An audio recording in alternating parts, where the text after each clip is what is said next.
Roadshow. My husband called it a princess cup. It's exceptionally beautiful. So is the family story correct? Wow.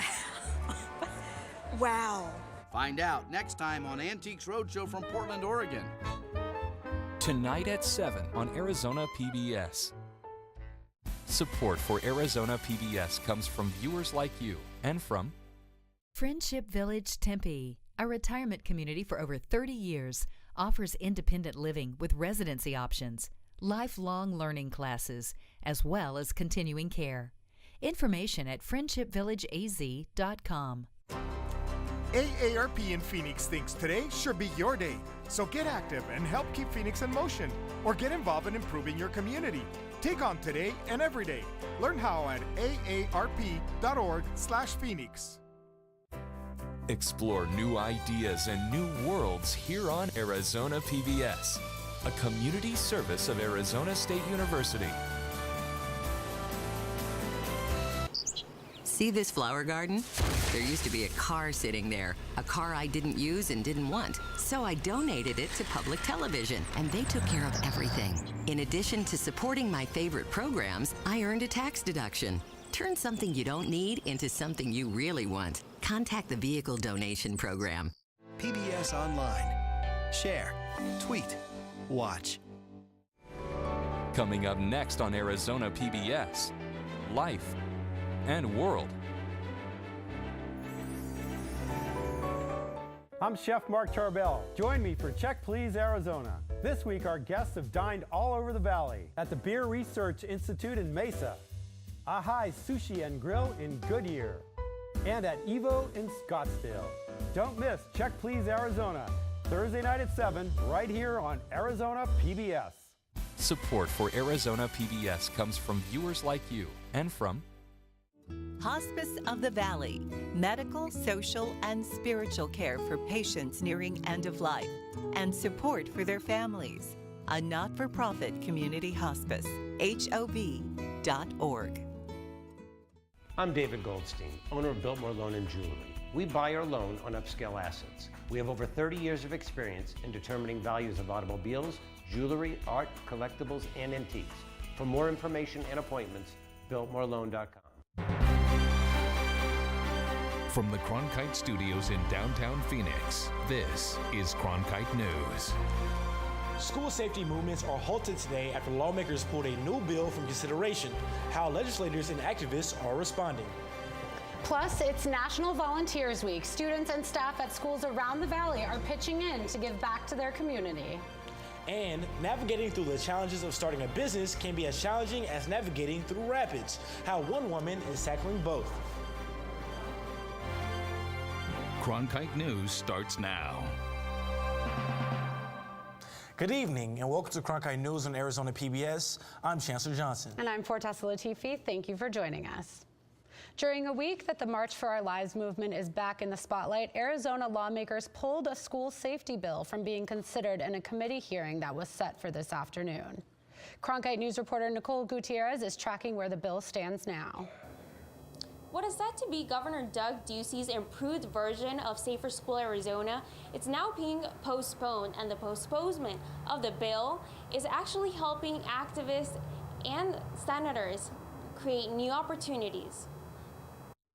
The piece of legislation that was going to be heard today was terrible. Senator Steve Smith and Stephen Yarbrough canceled today's committee hearing for SB 1519. We are not trying to ram this through. We're going to take the time necessary for it to be considered carefully and thoroughly. Governor Ducey had proposed his version of the Safe Arizona Schools plan last month, which called for more mental behavioral health resources at schools, increased law enforcement presence, and the introduction of the STOP measure, which would restrict access to firearms for individuals whom a judge rules poses a severe threat. The bill itself was completely watered down. Stop orders were ineffective in that form that it was proposed. It lacked any background checks and instead focused entirely on more guns on campus. And senators tell us they'll use this postponement to make adjustments.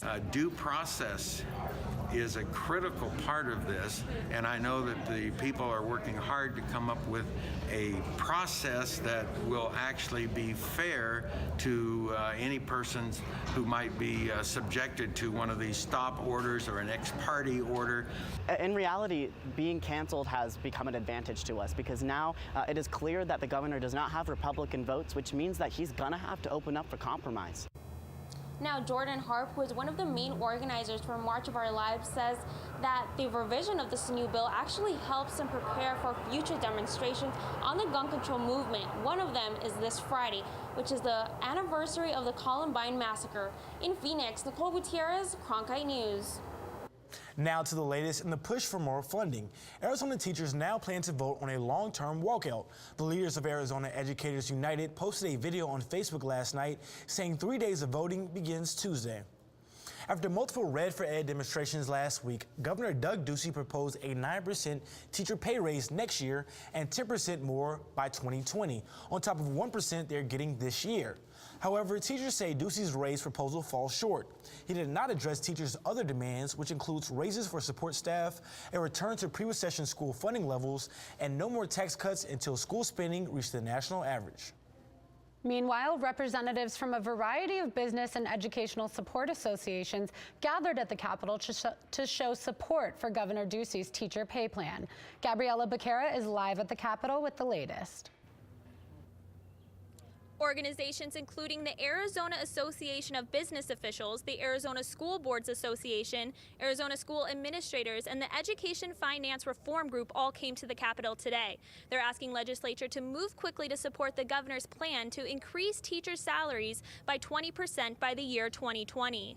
It's been a really tough decade for teachers and educators in Arizona, and although we have much to do, this is a step in the right direction.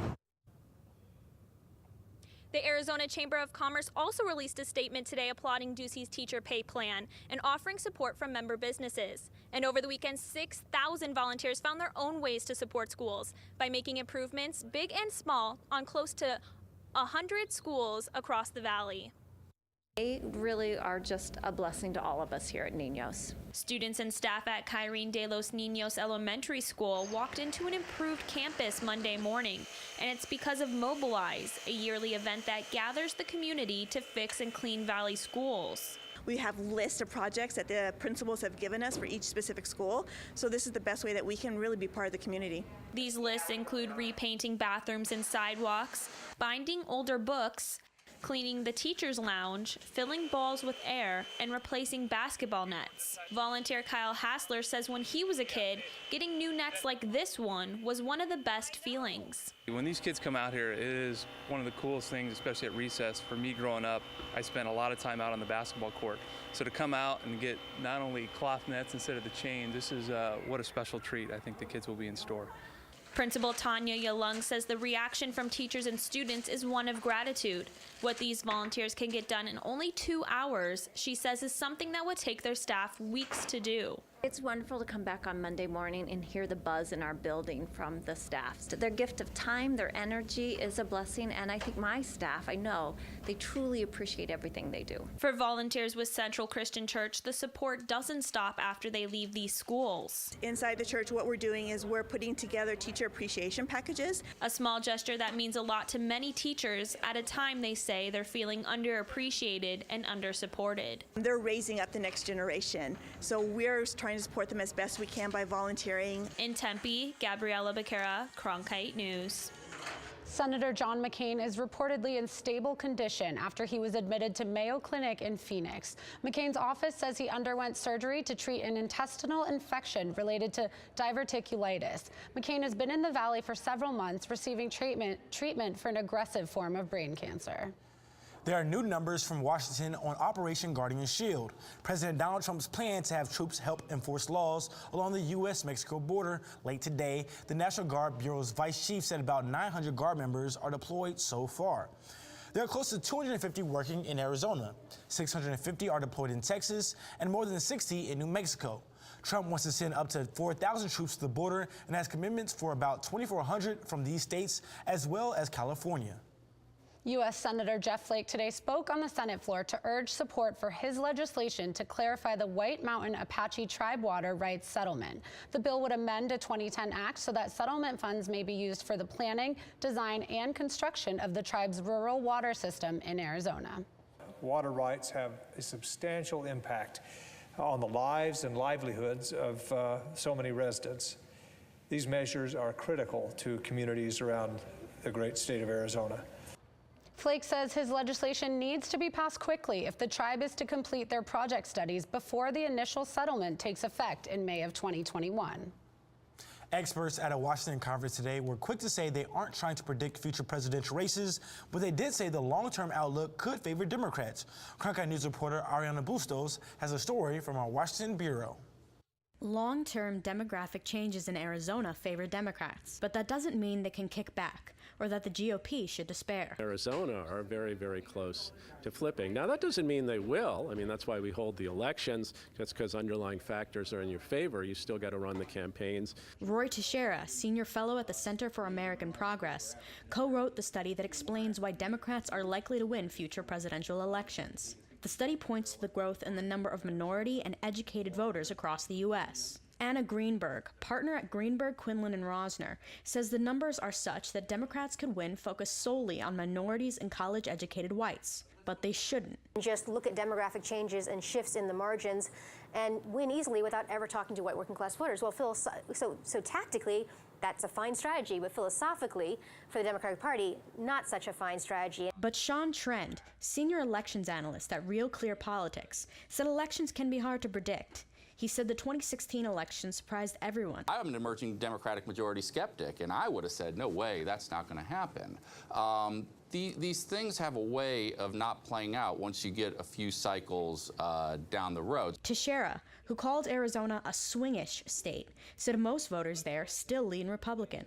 I think a lot of these voters might be happy to go home to the Republicans, which would make these states less accessible to the Democrats. So everything depends on how the parties conduct themselves and how the image they present to these different groups of voters. Reporting from Washington, Ariana Bustos, Cronkite News. Trend pointed to predictions from 1925 that said blacks would always vote Republican, the South would always be Democratic, and the working class would always support the GOP. The Arizona Republic has been honored with a Pulitzer Prize for their work on reporting President Donald Trump's proposed border wall. The 2017 special report, The Wall: Unknown Stories, Unintended Consequences, won the award for explanatory reporting. Staff members of the Republic posted this video on Twitter documenting their reaction to the announcement. The project was published in a collection of more than a dozen stories and documentary videos, and ASU students helped contribute to the project. Meanwhile, another ASU alum made a name for herself today as she became the first American woman to win the Boston Marathon in over 30 years. Desiree Linden, a two-time Olympian, finished in an unofficial time of just under 2 hours and 40 minutes. The 34-year-old took the lead from Kenya's Gladys Chisser and before mile 22 and never looked back. Some cultural stressors may hit women harder than men. Coming up on Cronkite News, how one woman conducts virtual therapy sessions to help women around the world overcome these stressors. Plus, why cybersecurity should be a concern when it comes to your medical devices. I'm Judy Woodruff, anchor and managing editor of the PBS NewsHour. The journalists of tomorrow face a fast-changing media landscape, but quality news remains vitally important to our communities, our country, and our world. At ASU's Walter Cronkite School of Journalism and Mass Communication, students learn solid, reliable reporting, holding the powerful accountable, and rebuilding the public's trust. The Cronkite School and Arizona PBS, preparing the next generation for a stronger future of journalism. As journalists at Cronkite News, we report on stories that matter to you by focusing on the local impact. We dig deeper and work tirelessly to keep you informed. Live in Wickerburg. Live in Los Angeles. In Cleveland. In Washington. In Louisville. From Jerusalem. Live in Philadelphia. From around the world to right here in Phoenix. At Cronkite News, we report the facts and stick to the truth. Millions of people die every year from drinking dirty water. I would never have felt I had the ability to do something without ASU pushing me. We built filtration systems out of local materials with the people. To see those kids drink clean water for the first time, it's the most rewarding feeling that you can ever have. I went to ASU because I wanted to change the world. The thing I never would have expected is how the world would have changed me. Robots and drones will now be responsible for maintaining the Salt River Project's irrigation canals. SRP says the robots will make the operation work a lot more efficiently as opposed to using resources to bring individuals, trucks, and equipment to a remote location. A team from Arizona State University is currently working on a quadcopter that will fly itself to assigned locations to follow orders from operators. The autonomous drone may one day inspect remote areas and collect samples. Cybersecurity experts say that life-saving medical devices, such as pacemakers and defibrillators, are vulnerable to hackers. The threat to patients was part of a discussion at the Arizona Health Journalism Conference this past weekend. The motives behind medical device hacking include ransom or attempting to profit from the stock of the medical device manufacturer. Companies are working to prevent hacking through frequent security updates on devices, but some are still not updated for years at a time. Once these medical devices are in place, they're there for 10, 20 years. And once they're working fine, nobody wants to touch it because nobody wants to break it. Electrical and computer engineering professor Roman Lysecki says that although these hacks are a risk, that risk does not currently outweigh the benefit of having a medical device. Some women suffer from emotional and mental health issues from pressures in work, relationships, and parenting. Cronkite News reporter Madison Miller explains how one psychology expert is helping women get through difficult times. Sonia Luther welcomes virtual visitors into her home to help women in high-stress jobs. She conducts online group therapy sessions to help women across the United States deal with problems like depression and professional burnout. Systematically created a program that provides this ongoing nurturance, love, and support to women in their workplaces, in their communities, in university settings, so that you don't have an excuse anymore. It's right there. At a health conference this past weekend, Luther said mothers in particular have a tough time finding mental balance. It's hard for most women to conceive of the fact that I might need mothering just like my kids need mothering. That's not something that we're socialized to believe. It's almost like the buck stops with you. This is your job now. You take care of your kids and that's it. But it doesn't work like that. Research by the Mayo Clinic shows that it's not just about the biology. Cultural stressors hit women harder than men. They note unequal power and status, work overload, and the higher likelihood of emotional, sexual, or physical abuse. Dior Vargas said in her experience, women of color have more trouble getting help. It was definitely not something that was very seamless, and it took a lot of work and patience, and I was able to get through it all, but of course it involved a lot of work. In Phoenix, Madison Miller, Cronkite News. A divorced mother herself, Luther says her next steps are getting groups of women together that are going through marital difficulties because this is a group that rarely receives the support it needs. A dream of starting a business doesn't come without its struggles. Coming up on Cronkite News, how one Wallapai woman has made her dreams of owning a rafting business a reality. And clouds have covered most of Arizona today, but the sun is starting to come out. Stay tuned for your full 7-day forecast. I'm Ted Simons, host and managing editor of Arizona Horizon. Join us each weekday at 5:30 and 10 as we bring you the top newsmakers who impact the state. We cover the stories in depth that shape and affect our local communities, and we take the time to ensure that all voices are equally heard. For more than 30 years, Arizona Horizon has been your voice and your source for what matters most, right here on Arizona PBS. I'm Matt Berry, ESPN Sports Center anchor and graduate of ASU's Walter Cronkite School of Journalism and Mass Communication. With its bachelor's and master's degrees in sports journalism, the Cronkite School is preparing the next generation of sports journalists to tell stories that matter, stories that excite, inspire, and inform. Cronkite immerses students in covering sports at all levels in one of the country's top sports markets. It's this hands-on experience under the guidance of award-winning sports media veterans that shape the top journalists of tomorrow. By the year 2050, there will be more plastic in the ocean than fish. Before Professor Halden, I had an insane amount of passion, but I almost felt helpless because I didn't know how to use it. Professor Halden gave me a chance to make a difference. Being at a place like ASU allows you to take these big leaps. Ultimately, the biggest problems in the world cannot be solved alone.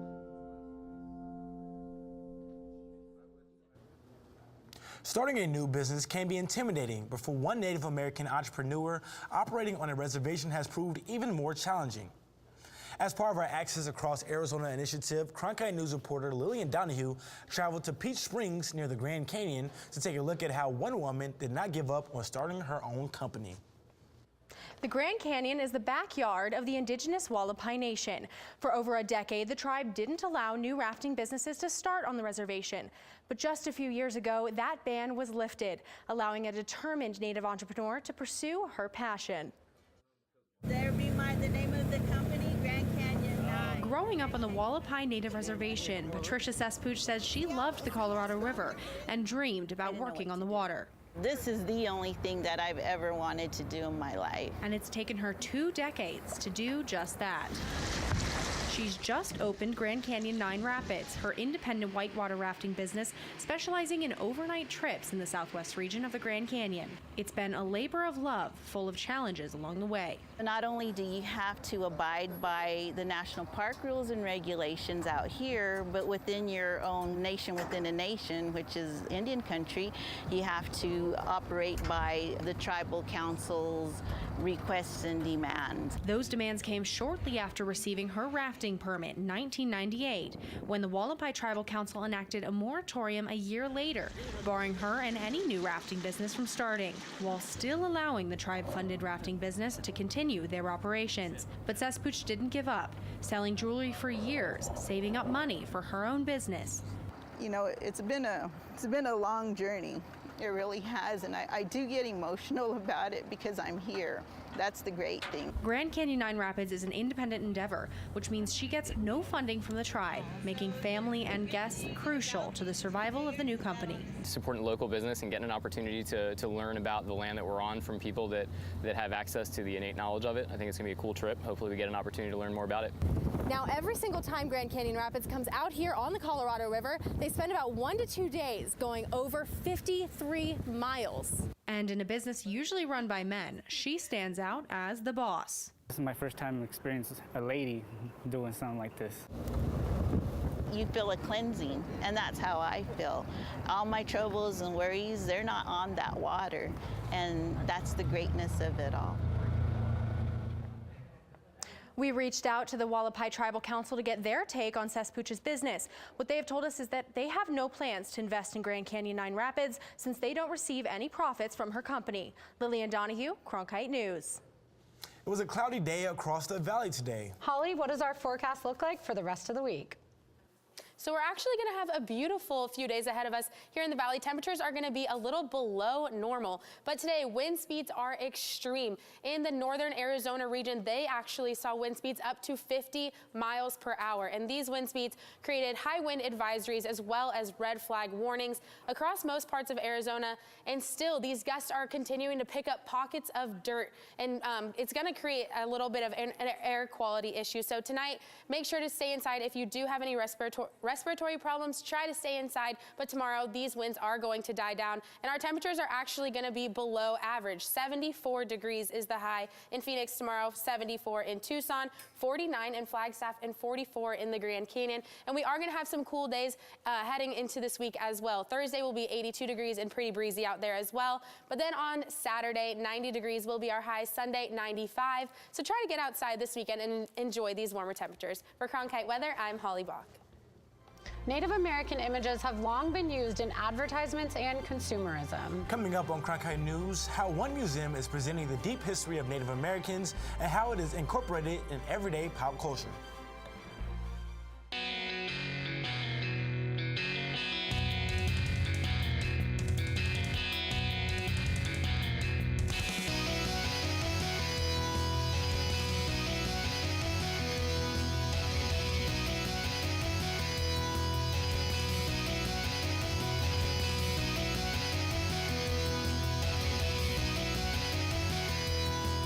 Cronkite News weeknights at 5 on Arizona PBS.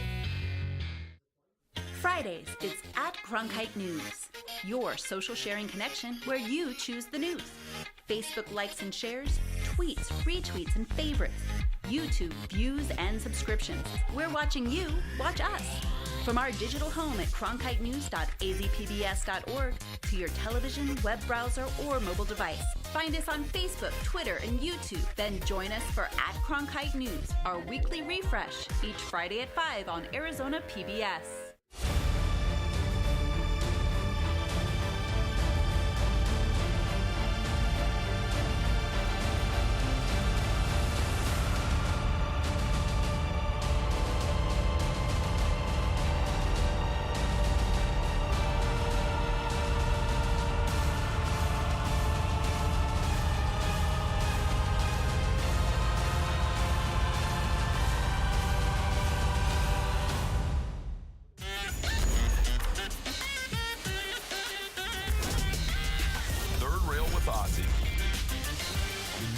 Show where we tackle the taboo and debate the tough questions with some of the most interesting minds in the game.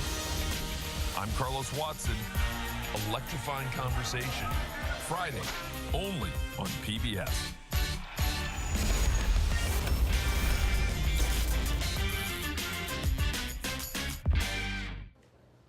Cherokee, Apache, Dakota, Mohawk, all names of Native American people, but also names of cars and carpets, weapons, and places in the United States. A new exhibit at the National Museum of the American Indian looks at the use of Native American words and images in culture and advertising. Cronkite News' Shelby Lindsay reports from our Washington bureau. American Indians make up about 1% of the population, but their images are inescapable in American culture and contemporary life, a phenomenon an exhibit here explains. For a group so small, you see their images branded on food, cars, street names, and even military equipment. Paul Chott-Smith, lead curator for the Americans exhibit, explains just how profitable the American Indian image has been. For hundreds of years, one ethnic group is a signifier for weapon system, sports teams, baking powder, a whole range of things. Chott says the brand used by other Americans doesn't show all aspects of Indian life, and many Native people find this demeaning and racist. So I think it's reassuring for the country to like Indians, but like Indians in the past, and like abstract Indians. Although some images are at times insensitive, Chott says the popular imagery speaks to the American need to make sense of its history with Native people. So it's strangely a positive phenomenon, we believe. The exhibition reveals the deep connection between American Indians and other Americans, and co-curator Cecile Gontome says the United States heavily fixates on certain segments of the population. We don't know of any other country in the world where the population is so fixated with one segment of the population that it is constantly recreating images of those people. Chott says this is a subject that all Americans should learn more about. It's normalized, so we don't really think about it or see it, but this is a connection all Americans have, and we think it's worth a closer look. Reporting in Washington, Shelby Lindsay, Cronkite News. Cronkite News is proud to be the news division of Arizona PBS. Here's what's coming up on Arizona Horizon in PBS NewsHour. On the next Arizona Horizon, does President Trump have the power to fire Special Counsel Robert Mueller? And we'll take a look at the Phoenix housing market, where some homes have bounced back to pre-recession values. I'm John Yang. On the next NewsHour, fallout from James Comey's first interview after a new book critical of President Trump. That's Monday on the PBS NewsHour.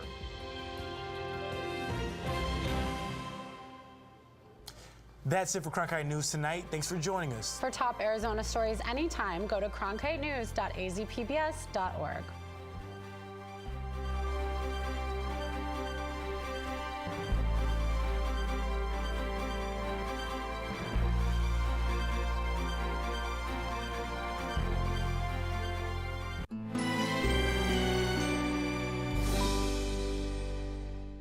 On land and in the water, these living things have adopted amazing ways of surviving. It's the epic series filmed in habitats across the world. The story of life. Tonight at 9 on Arizona PBS. Support for Arizona PBS comes from viewers like you and from Yupa's Thai Kitchen in Tempe.